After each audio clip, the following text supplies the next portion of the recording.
এই শীতের মধ্যে আমার যে জিনিসটা সবথেকে বেশি ভালো লাগে সেটা হচ্ছে ধনিয়া পাতা।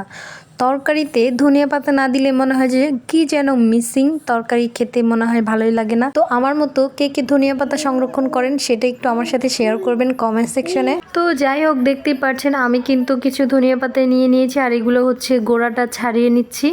আর এগুলা হচ্ছে এখন প্রথমে খুব ভালো করে ধুয়ে নিব। ধনিয়া পাতাতে কিন্তু অনেক বেশি বালি বালি থাকে, সেজন্য এটা কিন্তু অনেক ভালো করেই ধুয়ে নিতে হয়।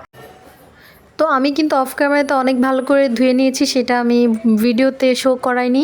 তারপরে আমি কিন্তু ছোট ছোট করে কেটে দেন হচ্ছে এয়ার টাইট বক্সে ভরে নিয়েছি। এবার এই বক্সটা রেখে দিব ডিপ ফ্রিজে। তো পরের দিন আমি আপনাদেরকে দেখাচ্ছি কীরকম ছিল। তো ফ্রিজে থেকে বের করার পরে এরকম একটা অবস্থা ছিল। তো আমি কিন্তু এই বাটিটা হচ্ছে তরকারিতে যখন দিব ঠিক তখনই ফ্রিজ থেকে বের করেছি, আমি আগে থেকে কিন্তু বের করে রাখিনি। আমার মনে হয় আগে থেকে বের করে রাখলে অনেকটা পানি পানি ছেড়ে দেয়, আর এতে কিন্তু ধনিয়া পাতার কালারটা একদমই নষ্ট হয়ে যায়। তো এই কারণে আমি হচ্ছে তরকারিতে যখন দিব ঠিক তখনই ডিপ ফ্রিজ থেকে নামিয়ে নিয়েছি। তো কে কীভাবে সংরক্ষণ করে রাখেন অবশ্যই আমার কমেন্টে শেয়ার করে যাবেন।